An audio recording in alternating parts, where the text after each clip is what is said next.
Afternoon, everyone. This is day 22 of the Trump Republican shutdown of the federal government. And Republicans have shown zero interest or capacity to reopen the government, enact a spending agreement that meets the needs of the American people, or address the health care crisis that Republicans have created. And the health care crisis is growing in intensity and urgency all across the country. We now have visibility into 13 different states, including most recently Florida, Virginia, Maryland, and Georgia. And all across those states, millions of Americans are going to experience dramatic increases in their health care premiums, co-pays, and deductibles, as is the case with everyday Americans all across the country.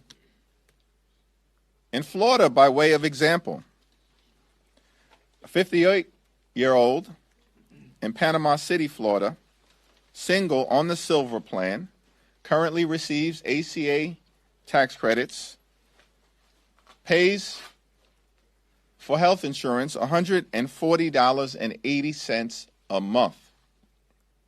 Because Republicans have decided to allow the Affordable Care Act tax credits to expire, that same individual who's currently paying $140.80 per month, their costs will go up to $1,526 per month. Republicans did that because of their refusal to extend the Affordable Care Act tax credits. In Florida, a 46-year-old with 3 children in Santa Rosa.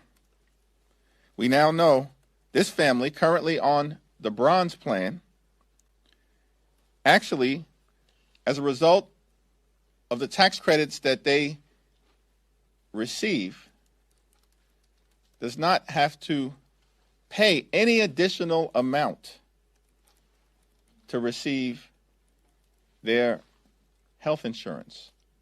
But if the Affordable Care Act tax credits are allowed to expire, that same family, 46-year-old with 3 children, in Santa Rosa, Florida, will have to pay $2,360 per month. That is north of $25,000 per year. Unaffordable, impossible, unsustainable, and it will result in that family having to go without the ability to see a doctor when their children get sick. The Republican health care crisis grows worse by the day, and yet Republicans remain on vacation for the 4th consecutive week. Donald Trump is once again preparing to fly out of the country. The East Wing of the White House is being demolished so that Donald Trump can construct a ballroom where he will be celebrated like a king. And at the same time, Trump is trying to rob taxpayers of $230 million to continue to line his pockets. And yet Republicans have zero interest, none, in addressing the health care crisis that they've created, which is devastating people all across the country. It's now my honor to yield to the distinguished whip, Catherine Clark. Thank you so much, Mr. Leader, and good afternoon, everyone. We are so grateful to you for your courageous leadership and grateful that you are safe and secure. Republicans have controlled Washington for 275 days, and we are 22 days into this shutdown. And through all the chaos, there has been one constant, one theme at the heart of their budget and their shutdown and their health care crisis. They seek out and target the most selfless and the least privileged Americans. They always go after those who have already had to sacrifice.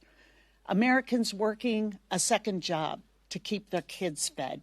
Americans who have chosen to serve in uniform or as civil servants. Americans who are caring full time for their loved ones. It's working parents on Medicaid. It's sick children who need home care. It's veterans who rely on the Affordable Care Act. Those are the people that Republicans expect to get by with less. It's never the billionaires. It's never corporations. It's certainly never themselves. Because what does Donald Trump expect for himself? What do you see him talking about when you turn on the news? A luxury plane, a gold-plated office, a new ballroom, and now a literal monument to himself. All as 1 million children are about to be kicked off of Medicaid. Another million will see their family premiums double or even triple. And Republicans are complaining about the Peace Prize that Trump didn't get, about camera angles and escalators, acting like somehow they are the victims, while they victimize the most innocent and vulnerable people, hard-working Americans. Republicans choose to go on vacation.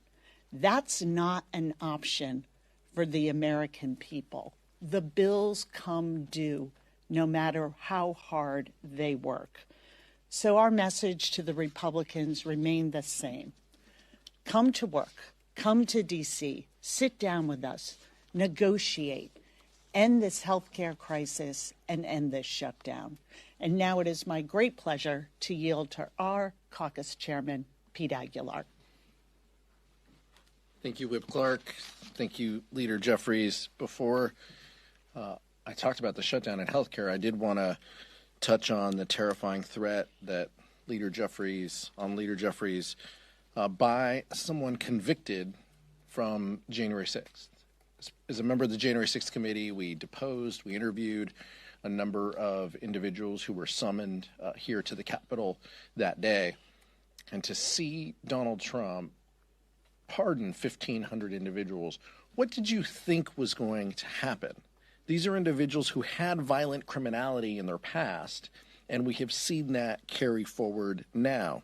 And this is what happens when you release violent felons. By the way, some of them in their past had issues as child molesters and crimes against children, and we're putting these people back across the country. Following the recent horrific acts of political violence on people of both parties, we should do everything in our power to lower the temperature and keep our communities safe. And that's why I was disturbed by Whip Emmer's comments, in particular when talking about individuals who went to rallies, essentially calling American supporters of the Democratic Party supporters of terrorism. That rhetoric at the highest levels in this building and across our government isn't just untrue, it's dangerous and poses a threat to our political leaders, and that needs to stop. On the shutdown, for more than a month, Republicans have been on vacation while hardworking families are left to ask, what's next for me? What's next for my family? How will we afford health care? How can we pay our bills? And it's unacceptable that Speaker Johnson has had us in session since they passed the One Big Ugly Law. 20 days, I think, since then. Over 100 days have lapsed in the calendar, and we have been in session about 20. This is shocking. Then it's unacceptable that, and the American people see this. They can't show up for work 20 days over 3.5 months and expect to get paid. They're using this time to hide from their responsibilities. To carry, and they have chosen to carry forward unpopular health care policies. Even when Republicans like Marjorie Taylor Greene, Kevin Kiley, Beth Van Dyne have all said that Republicans should be in D.C. working. And even Leader Thune says it's time for House Republicans to consider coming back into session. The American people are smart. They know who will make their lives better. They know who is looking out for their costs and who wants to lower the costs that they face. And they know Republicans who control the White House, the House, and the Senate have the power to undo the damage that they've caused with this healthcare crisis. Democrats aren't giving up. If anything, we're more motivated and focused on our work ahead to protect Americans' health care. It's time for Speaker Johnson and House Republicans to join Democrats in finding a solution to reopen government and address this health care crisis that they've created. The American people are waiting.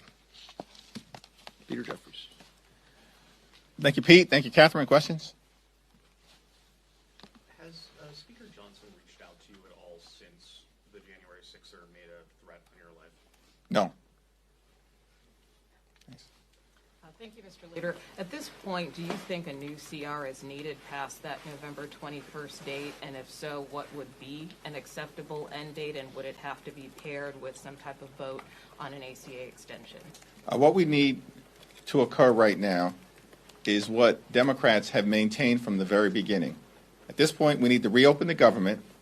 We need to enact a spending bill that actually meets the needs of the American people in terms of their health, their safety, and their economic well-being, particularly in terms of driving down the high cost of living, while at the same time decisively addressing the Republican health care crisis that grows graver by the day. Our position over the last several weeks has remained consistent. Cancel the cuts, lower the costs, save health care, address the urgency of the expiration of the Affordable Care Act tax credits. This is not a partisan issue. And that's why we've seen Democrats and now many Republicans, traditional conservatives and right-wing conservatives like Marjorie Taylor Greene, all acknowledge what Democrats have been saying for weeks, which is that the Congress needs to act to extend the Affordable Care Act tax credits to prevent tens of millions of Americans from experiencing dramatically increased premiums, copays, and deductibles. Those increases will devastate the American people. It's unacceptable. And House Republicans need to cancel their vacations, get back into town so we can do the business of the American people. Thanks. Back. Thank you, Leader Jeffries. Do you have a response to Trump refusing to meet with you and Leader Schumer until the shutdown's over? Donald Trump has spent more time on the golf course than he has in talking to Democrats on Capitol Hill to reopen the government, to enact a spending agreement that's bipartisan, and to address the Republican health care crisis. His behavior, unpresidential, unhinged, unpatriotic, un-American, throughout this process, speaks for itself and makes clear that Republicans shut the government down and have had zero interest in opening it up. Why? Because they'd rather inflict this kind of pain on hardworking federal civil servants and the American people than provide health care that's affordable to everyday Americans, working class Americans, and middle class Americans. Catherine, Pete? Yeah. Good. All right. Thank you, Mr. Leader. Going back to the CR conversation, some Senate Republicans, including Leader Thune, have said the longer the shutdown goes on, the higher the likelihood that a full-year CR would be necessary. What are your thoughts on that conversation kind of intensifying in the Senate? And maybe Chair Aguilar as an appropriator. I know appropriators hate those words, full-year CR, so I'm hoping you can explain to the American people why that's something that probably most Democrats would oppose in this situation. Let me let Chairman Aguilar and Whip Clark respond, and then I'll address the question as well. Well, just a reminder, Whip Clark is an appropriator on leave, by the way, in her leadership capacity. Look, as the leader mentioned, none of us want a continuing resolution. We want government open. I want people to go to the Smithsonian's. I want park rangers to be able to work. All of this is so incredibly important, and it's why Democrats have been very clear we want government to open. But that takes both parties. That takes Democrats and Republicans. And what frustrated me is, as you heard before, Michael, in the caucus press conferences, is each time Republicans carried a bill in appropriations, they did it in a hyper-partisan environment. And what do I mean by that? They marked to a number, they used numbers that Donald Trump wanted, that they knew the Senate wasn't going to support, that they knew didn't have bipartisan support, and yet they carried forward. And Tom Cole, a well-meaning person, executed this strategy, knowing full well it was a waste of time. And what happened as a result? We wasted months when we could have been negotiating, when we could have been working to find common ground in a bipartisan way on actual funding bills. The deadline of September 30th has always been the deadline. It's always been the end of the fiscal year. It seems like House Republicans just maybe tuned in, week 2 of their vacation to figure this out. We knew this in April. We knew this in May and June. And it's just incredibly unfortunate that House Republicans wasted time when they could have been working in a bipartisan way. And our hope, our focus, our goal, we don't want to continue resolution for 14 months. I know the chairman of the Ways and Means Committee just mentioned that. We want actual government open. We want actual funding bills. But we want those done in a bipartisan way. The American people want that. They want us to address this healthcare crisis. It seems like House Republicans and Senate Republicans are the only ones who haven't realized that yet. Yeah, it is amazing to me that the new conversation is, well, what's the length of the next CR? Let's back up to where we are today. We are in the 22nd day of a shutdown that is completely avoidable. By coming to the table and talking about the American people, and that what they promised, what the Republicans promised, and the president promised on day one, we're going to help lower your costs. And everything has been made harder and more expensive. So come to the table. Why are you talking about the length of a CR? Come to the table and negotiate with us.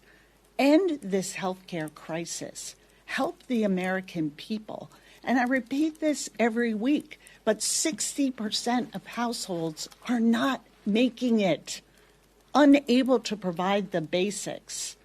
And so let's bring those voices in. And by refusing to even show up to do your job, the arrogance and the dismissal of what's happening in people's lives, how they feel when they know the threat to being able to provide for their families, being able to afford housing, groceries, the utility bill, and then this blow.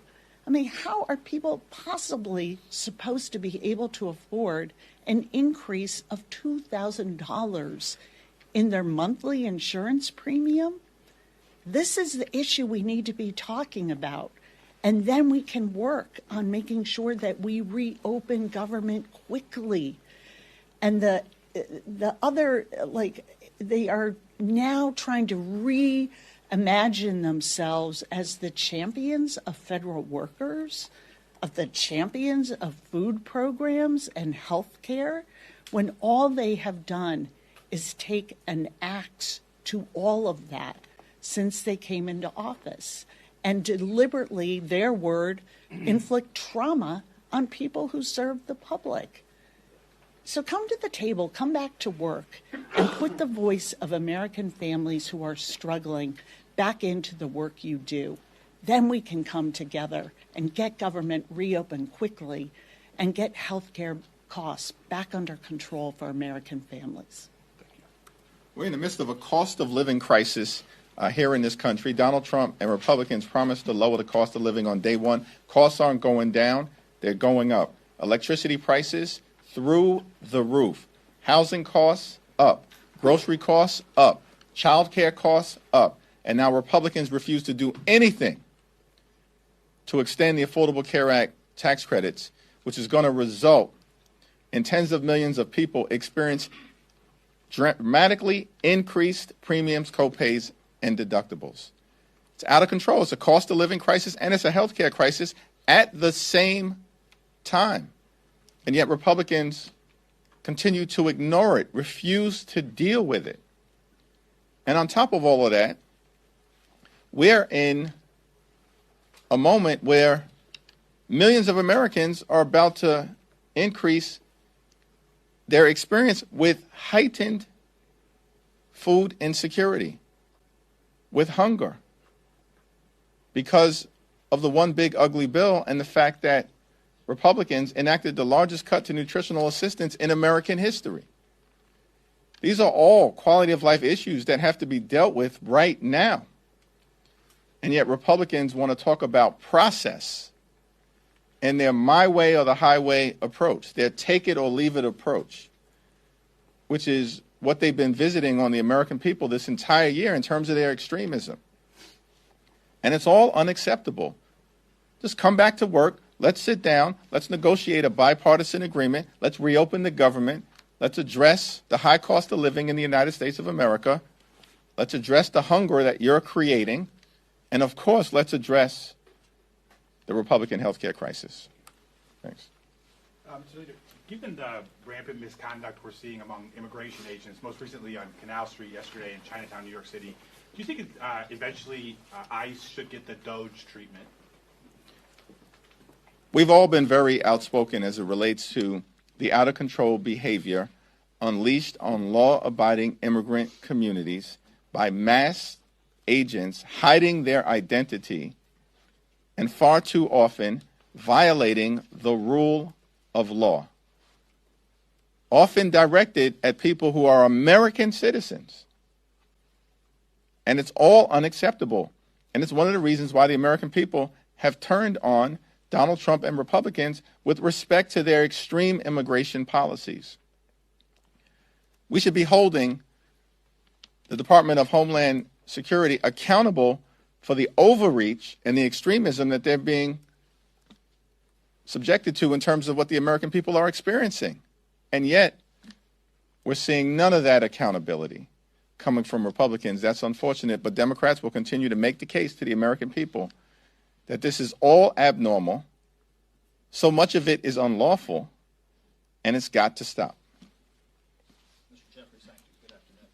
Can you or Ms. Clark allude to this question about using the health care subsidies and using the end of government funding as an inflection point? The idea that in the minority you don't have many opportunities to say, okay, here's what we want, here's what we need. Can you talk about using that, and is there concern about pain that's being inflicted on federal workers here, because you're like, this is the strategy that we've chosen? Our position is not about strategy. Mike Johnson and the Republicans keep talking about strategy. What we're focused on as Democrats is making a difference in the lives of the American people. Because the American people deserve better than what they've gotten from Donald Trump and extreme MAGA Republicans who haven't made their life better. They've made their life worse. Their life has become more expensive. And now because of the Republican health care crisis, that includes the largest cut to Medicaid in American history, hospitals, nursing homes, and community-based health centers closing all across America, including possibly dozens in Alabama, as was announced earlier this week. And now because of their refusal to extend the Affordable Care Act tax credits, tens of millions of Americans are about to experience dramatically increased health care costs that will medically bankrupt them or prevent these Americans from being able to go see a doctor when they need one. These are real life consequences of extreme Republican policies. That's what this moment is all about.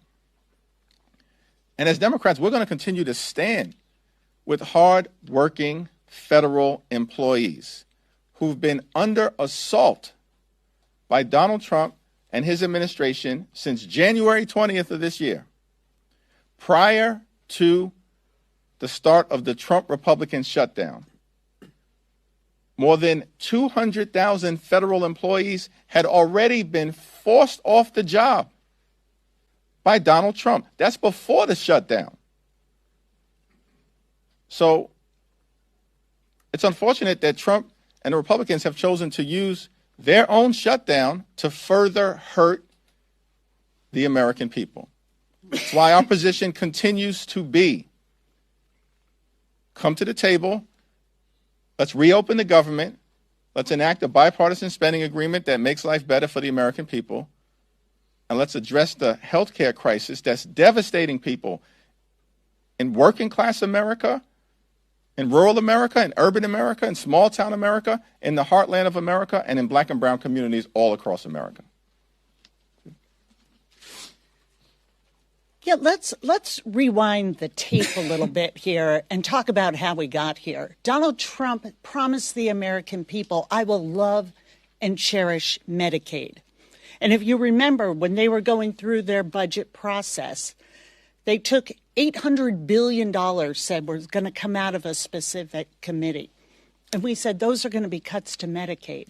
What do we hear from our colleagues across the aisle? Where does it say Medicaid? Where does it say that? We're going to protect Medicaid. When they knew full well they were going after people's health insurance. We have been trying to meet with them, talk to them, use the appropriations process to cut a fair deal. It's this theme that I've been talking about, that why do you go after the American people who are struggling to get by? Why is that the bargain? That we are going to pay for tax cuts for the very wealthiest of Americans and corporations with the hard-earned dollars of the American people who want and are entitled to be able to afford health insurance. And what have we seen since they're going to love and cherish Medicaid? Dramatic cuts, $1 trillion, 15 million people at risk of losing health insurance, $500 billion out of Medicare, these cuts to the ACA, taking away the tax credits that keeps premiums affordable for people. And all for what? So they can make permanent tax cuts for the very wealthiest and drive up the deficit at the same time, telling hardworking Americans, not only going to be hard today, it's going to be hard for your grandchildren into the future to pay off an economy that we are rigging against you. That's the message to the American people. And Democrats are saying, by rejecting their CR, enough is enough. Enough is enough. We cannot go along with this extreme agenda. And their choice was to cancel even coming to Congress leading up to the date of the shutdown. They have chosen this shutdown, and they continue to make it punitive to federal workers in a way that I've never seen any administration do.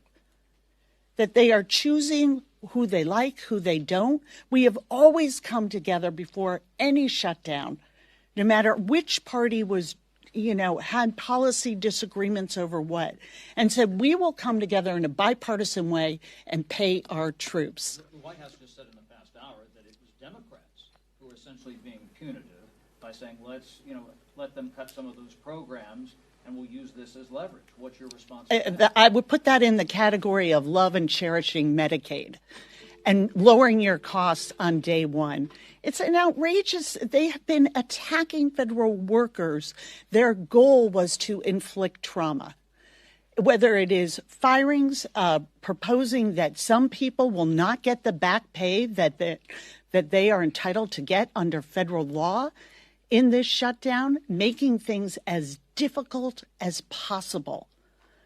I mean, the way they have treated workers, whether they're federal workers or hardworking people in our community who are trying to provide for their families and are struggling to do that, it is just a let them eat cake moment. You just fend for yourselves, because we'll tell you who we're working for. Those who already have great wealth and power, full stop. So they can say whatever they want. They can issue and try and spin the context. Federal workers know who's on their side, and working people in this country are watching what is happening and watching them put them last. You get in line. Your tax credits that help you pay for insurance premiums, those expire. Those for the very wealthiest, we're making those permanent in the very same month, in the month of December. It is outrageous. And the fact that they aren't even showing up, you don't even show up to do your job, is something that it is no wonder that the American people are showing up and 7 million strong at rallies on Saturdays, but also showing up in poll after poll saying, this doesn't work for me. The system was already rigged against me, and now it's getting worse due to your policies. So they should really look in the mirror. And if they've decided that they're cutting people's health insurance in order to give the wealthiest people in this country a tax break is a bad policy, we are here to meet with them and talk about how we can undo this.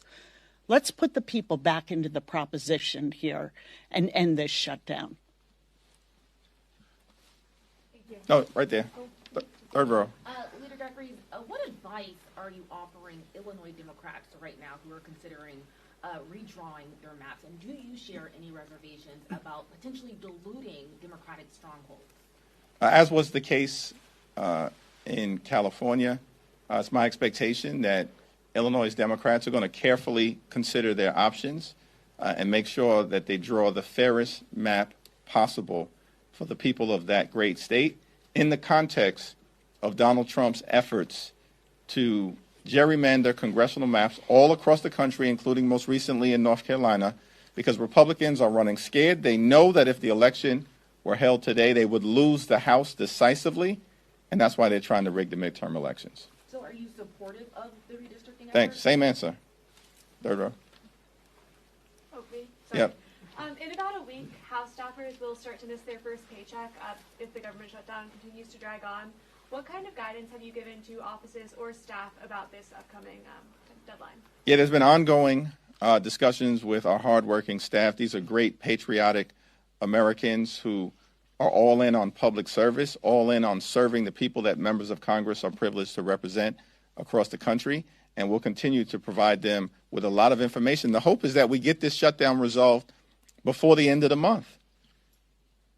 We've been maintaining that position from the very beginning of the Trump Republican shutdown. But Republicans have had they shut the government down. All the Republicans talk about every time they stand at this podium or appear on TV, from the speaker on down, all they talk about is the American people gave them unified government, complete control of government. We control government. This is what Republicans say. We have a mandate. Republicans control the House, the Senate, and the presidency. They shut the government down. They reinforce that point every time that talking point comes out of their mouth. And what Democrats are saying is that we want to find a bipartisan path forward, but that involves good faith negotiation on the other side of the aisle, so we can come to a common sense resolution in ways that are actually designed to make life better for the American people. We're fighting to lower the high cost of living. We're fighting to fix the healthcare system that Republicans have broken. And we're also fighting to clean up corruption in Washington, D.C., where we have an American president behaving like an organized crime boss, stealing taxpayer dollars in real time in front of everyone in plain sight. And the Republicans have nothing to say about the emerging crime scene at 1600 Pennsylvania Avenue. November 1st is coming up quite soon, and more Americans will get those premium notifications. What is the is there a strategy change once you hit that date and then beyond that date in terms of how Democrats are viewing the shutdown, how you're messaging, and what we can all expect going forward? Our view has been very clear from the beginning. one of the reasons why we need to act decisively and need to act now as a Congress to address the Affordable Care Act tax credit issue is because notices are going out to millions of people right now as we speak across the country, frightening them to death when they see that their premiums are about to increase, in some instances, by more than $1,000 or $2,000 a month. And more than 90% of the people who receive Affordable Care Act tax credits make approximately $63,000 a year. Think about that. How can you possibly afford premium increases of more than $1,000 or $2,000 a month? And as open enrollment starts on November 1st, more and more Americans are going to realize the urgent need for Congress to act decisively, as Democrats have been saying for weeks. But Republicans continue to bury their heads in the sand because they'd rather keep the government closed than provide health care that's affordable to working class Americans. Thank you so much.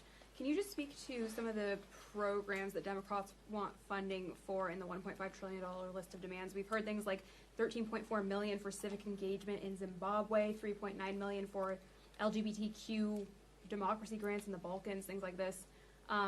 You guys say this is about saving healthcare, but how do these pet projects fit in? Yeah, we have no idea what you're talking about or what Republican extremists fed you those talking points, but the reality is what we are doing is defending the health care of the American people. Yeah, we do want to restore the fact that the largest cut to Medicaid in American history has been visited upon the American people by Donald Trump and Republicans, even though they promised to love and cherish Medicaid. But instead of doing that, they cut about $1 trillion from Medicaid. And as a result of that fact, hospitals, nursing homes, and community-based health centers are closing all across the country, including in Republican states like Georgia, like Alabama, and Republican states all across the country. And Republicans have visited the largest cut to Medicaid in American history on their own people. That's what we want to restore. We want to avoid the fact that because of what Republicans did in their one big ugly bill, what they did is to trigger the possibility of a $536 billion cut to Medicare, because Republicans have put a bullseye on Medicare and Social Security since those earned benefits were created. And yet we have a problem with the fact that Republicans want to devastate the Medicare of the American people. And why did they do that? Why did they cut Medicaid by almost $1 trillion? Because they want to reward their billionaire donors with massive tax breaks. And they made those massive tax breaks permanent, while at the same time can't even be bothered to extend Affordable Care Act tax credits for working class Americans who are about to experience dramatically increased premiums, copays, and deductibles. The American people know that Democrats are fighting for them, for working class America, for middle class America, and for everyday Americans, and that Republicans continue to show up for the wealthy, the well-off, and the well-connected. Yeah. A new congresswoman from Arizona. Speaker Johnson keeps saying that his antics and stunts, whatever you're doing, and he says the new lawsuit is for national publicity. Would you care to comment on that? Well, let me yield to Catherine and Pete as well. I had the opportunity yesterday to stand with Jamie Raskin and Congresswoman-elect Adelita Grijalva after Democrats tried for the 5th time to be recognized so that Representative-elect Adelita Grijalva could be sworn in. 4 weeks have passed since she was elected. And the reason why Mike Johnson and House Republicans refused to swear in Representative-elect Adelita Grijalva is because they want to continue to hide the Epstein files from the American people. That's crystal clear at this point in time.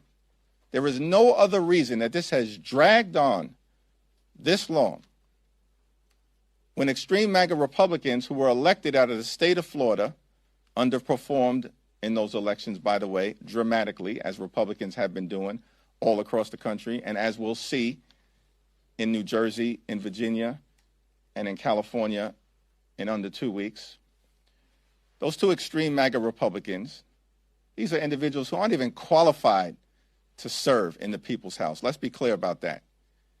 And yet Mike Johnson decides to swear them in less than 24 hours after these extremists are elected to the House of Representatives, and now 4 weeks have passed.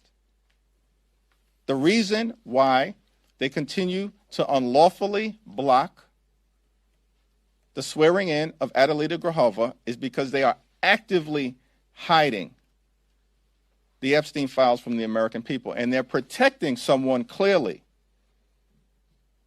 the wealthy, the well-off, the privileged, and the well-connected. Catherine? Pete? Yeah, I mean, I just think this is so shameful that someone who won with 70% of the vote. By the way, the vote total that she had was a larger percentage than the two Republicans that they swore in. So under his own standard, right, we need to swear her in. She has a certificate of election from the Secretary of State in Arizona. It is absolutely shameful that Speaker Johnson hasn't given her the oath of office. Members were sworn in during the government shutdown 6 years ago. New class of members took their oath of office. None of these excuses actually mean anything, is what Leader Jeffries just said. These are just talking points because he doesn't want to swear her in to be the 218th signature on these Epstein files. That's just what it is. But for her, and I know Adelita Grijalva is more concerned about her constituents than she is about her. This is about 800,000 people in the state of Arizona who don't have a voice here on Capitol Hill until she takes office. So for those people who are reaching out, who need help and support, who are navigating federal agencies, veterans who need VA appointments, those individuals don't get the help and support because they don't have a member of Congress. They can go to their senators, and we encourage them to do that. But it's absolutely shameful that Speaker Johnson won't swear Adelita Grijalva in, and it really does beg the question of, what are you hiding? Why not? How easy can this be? Pro forma session, swear a member in. It's not that hard. Speaker Johnson needs to do the right thing.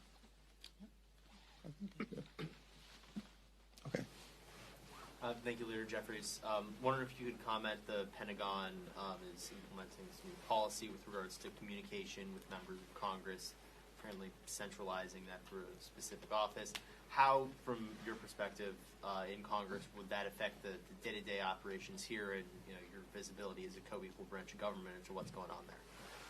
Well, this is just another example. And by the way, Pete Hegseth, the most unqualified Secretary of Defense in American history, and an example of the type of extremists that have been rubber stamped by Republicans in the Senate. They know these people were unqualified. They put them into office, and now they're continuing to undermine American values every single day of the week, as opposed to actually doing their job.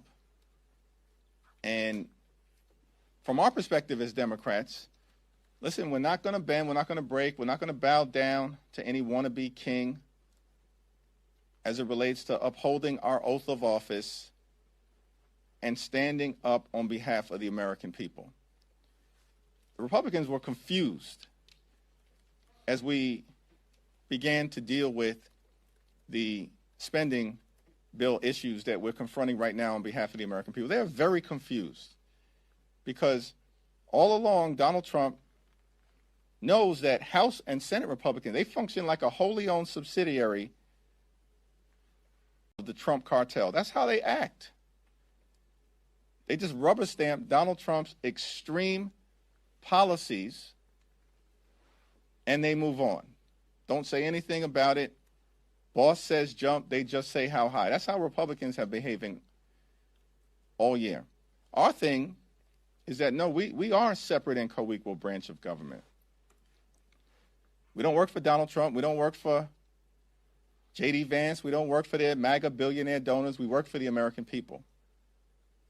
And that's why we're standing up for the health care of everyday Americans. And that's why Democrats are in this fight until we win this fight. Thank you all.